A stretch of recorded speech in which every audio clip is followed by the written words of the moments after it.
Summary of the poem Telephone Conversation. The setting of the poem is in London, America.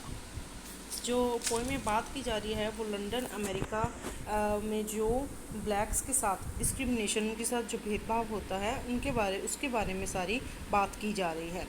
The poet conveys his discontentment and wrath because at that time biasness was prevalent for the African people in America. उस वक्त क्या होता था कि जो blacks हैं उनके साथ बहुत ही भेदभाव होता था अमेरिका के साथ. और ये सारी पोएम जो है ये क्या है, उस वक्त जो है ब्लैक्स के साथ बहुत ही भेदभाव होता था. तो पोइट ने अपनी डिसकंटेंटमेंट जो उसकी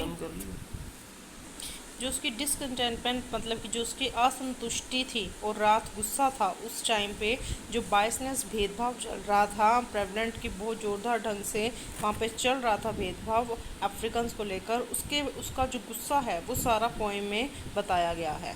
the summary of the telephone conversation is a blatant example how simple communication can be vehemently affected. सारी जो पोएम है वो ब्लेटेंट ज़बरदस्त, वो किसकी एग्जांपल है कि कैसे कम्युनिकेशन मतलब बातचीत, कैसे एक सिंपल सी बातचीत जो है वो कितने वेहेमेंटली ज़ोरदार ढंग से प्रभावित कर सकती है. Poem is a telephone conversation between a white landlady and a black man. Poem क्या बता रही है कि एक से बातचीत हो रही है किसमें, एक जो मकान मालकिन है वाइट, जो अमेरिकन मकान मालकिन है, और एक अफ्रीकन है. उन दोनों के बीच में वो अफ्रीकन जो है वो किराए पे मकान लेना चाहता है, उसके बारे में बातचीत की के बारे में सारी पोएम है. The poem wants to take the man wants to take the landlady's house on rent. जो अफ्रीकन है वो जो अमेरिकन लेडी है उसका मकान किराए पर लेना चाहता है. But during the conversation instead of asking rational question she started asking about the man skin colour. बातचीत के दौरान वो अच्छे तर्क वाले सवाल पूछने की बजाय उससे क्या पूछती है कि तुम्हारी स्किन का कलर कैसा है, तुम्हारा जो रंग रूप है वो कैसा है. Wole Soyinka has used words dipped in racism to create impact that turns out to be highly detrimental to the conversation. Wole Soyinka ने क्या किया है, वर्ड्स इस तरह से यूज़ किए हैं जो कि हमारे इम्पैक्ट जो हमारे ऊपर प्रभाव डालते हैं असरदार ढंग से, डेट्रीमेंटल हानिकारक, जो कि ऐसे वर्ड्स यूज़ किए हैं जो कि हमें बहुत ही हानिकारक लगते हैं सुनने में और प्रभाव डालते हैं कि किस तरह से जो अमेरिकन्स हैं वो अफ्रीकन को अपने नीचे दबा कर रखते थे, उनको अपने से नीचा समझते थे. When landlady comes to know that the man's skin color is black, she remains silent. जब उसे पता चलता है मकान मालिकिन को कि आदमी का रंग जो है वो काला है, वो एक अफ्रीकन है, वो चुप हो जाती है. यहाँ पर एक लाइन ऐड कर लीजिए. And rather after asking illogical question she Hanks up the phone. और वो उससे इधर उधर की फालतू बातें पूछने के बाद वो फ़ोन को काट देती है. The word play pun has been use here with the word indifferent. Word play pun एक ऐसा वहाँ पर यूज़ किया जाता है जहाँ पर एक ही वर्ड का अलग अलग मतलब निकलता हो. तो यहाँ पर इनडिफरेंट वर्ड का अलग मतलब निकल रहा है. यानी कि इनडिफरेंट का मतलब तो ये होना चाहिए ना कि लैंडलेडी को कोई फ़र्क नहीं पड़ता कि वो जो ब्लैक है वो कौन से रंग का है, कहाँ से आया है, लेकिन एक्चुअल में उसे बहुत फ़र्क पड़ता था. From the word indifferent the landlady seems not to aware to whom her house is rented to however she does. क्या इससे तो पता चलता है कि उसको कोई फ़र्क नहीं पड़ता था कि जो आदमी है वो कहाँ से आया है, कैसा है, उसका रंग रूप कैसा है, लेकिन एक्चुअल में उसे बहुत ही फ़र्क पड़ता था. The poem was written at the time when the blacks were given the equal rights and responsibilities constitutionally and politically. Despite these rights, discrimination didn't come to an end because the people didn't change personally.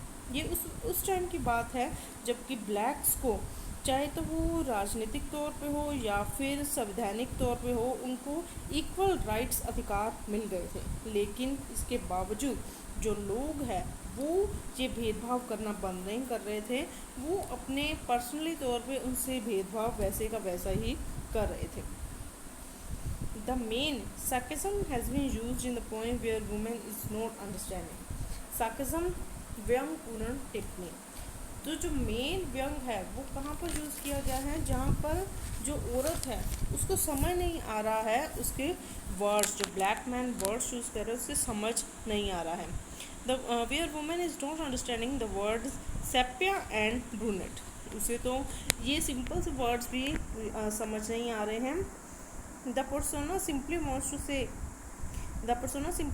say with his witty words that the judgment only on the basis of outer look is not fair. Witty का मतलब चतुराई से। जो persona है, जो black man है, वो simple अपनी चतुराई से बताना चाहता है कि सिर्फ उसके आउटर लुक, जो उसका बाहरी जो भी उसका बाहरी कलर है, जो भी उसकी त्वचा है, उससे वो ये जज कर लेना कि उसमें समझ नहीं है, वो अच्छा इंसान नहीं है, वो पढ़ा लिखा नहीं है, इसके बेसिस पर अपनी जजमेंट देना ये बिल्कुल ही गलत है। An African can be more educated then the women who is white. जो एक अफ्रीकन है वो ज़्यादा समझदार हो सकता है, समझदार और पढ़ा लिखा हो सकता है, बजाय कि एक वाइट लैंड लेडी से, जो एक अमेरिका में रहती है, वहीं पर बड़ी हुई, वहीं पर पली बड़ी, उससे भी ज़्यादा समझदार एक अफ्रीकन पर्सन हो सकता है। इसके बारे में ही पोइट जो है वो बताना चाहता है। The poetry enforces the point that African deserves equal status in British society. Reinforces बार जोरदार ढंग से बार वो कह रहा है कि जो अफ्रीकन हैं उनको भी ब्रिटिश सोसाइटी में, उनको भी अमेरिका में एक जैसा ही स्टेटस मिलना चाहिए, और उनको भी एक जैसा ही सम्मान मिलना चाहिए, एक जैसा ही उनके साथ व्यवहार किया जाना चाहिए, और उनके साथ कोई भेदभाव जो है वो नहीं किया जाना चाहिए। Next question is structure of the poem. The poem is written in random formation and consist only one stanza. Random का मतलब संयोग से, ये एक संयोगिक इसकी जो फॉर्मेशन है, और इसमें सिर्फ एक ही स्टैंजा है। It is written in free words का मतलब होता है कि फ्री फ्रॉम एनी मीटर और म्यूज़िकल पैटर्न्स, जिसमें कि कोई भी मीटर की, यहाँ पे कौन सा मीटर यूज़ करना है, कौन से पैटर्न यूज़ करने हैं, जिसमें कि कोई ध्यान ना रखा गया हो। तो इसमें फ्री वर्ड्स जो है, फ्री वर्ड्स में पोएम लिखी गई है। The poem's point of view is in first persons view. सिर्फ एक ही इंसान जो है फर्स्ट पर्सन, जैसे आप जानते होंगे आई मे वी, तो उसमें जो है ये सारी पोएम लिखी गई है। The poem's point of view is in first person view. Two literary devices are used in the poem. First device is irony. Literary device का मतलब है स्पेशल इफेक्ट्स इन राइटिंग। जब राइटिंग करते हैं, कोई भी पोएम, प्रोज कुछ भी लिखते हैं, उसमें जो स्पेशल इफेक्ट्स डाल जाते हैं वो होते हैं लिटरेरी डिवाइसेस। तो यहाँ पर फर्स्ट जो लिटरेरी डिवाइस है वो है irony. In the first stanza the rate of the house is given which is reasonable जायज़, जो जायज़ है वो किराया इसमें बताया गया है। With the word indifferent, it's clear that the house for rent is open to all classes, grades and skin color. और indifferent word से हमें पता चलता है कि जो हाउस है, जो घर है, किराए पे देना चाहते हैं, वो सभी संप्रदाय, सभी तरह के लोगों के लिए खुला है, उसमें कोई भेदभाव नहीं किया जाएगा। कोई भी आके जो है मकान किराए पर ले सकता है। Second device is imaginary. Second device is imagery, IMAGERY. With the line lipstick coated gold roll paper, the poet shows the mental image of the lady made by an African by just listening to her voice. यहाँ पर ना तो African man ने और ना ही landlady, इन दोनों ने एक दूसरे को नहीं देखा है, लेकिन सिर्फ उसकी आवाज़ से ही पता चल गया कि उसकी मेंटल इमेज, उसकी जो मानसिक स्थिति है वो किस तरह की है। her attitude towards is that she is socially superior to him. उसका जो व्यवहार है वो इस तरह से है कि मैं सामाजिक तौर पे तुमसे कहीं ज़्यादा सर्वश्रेष्ठ हूँ। The image of omnibus crushing the tar is symbolic of how the whites were crushing the mental state of blacks at that time.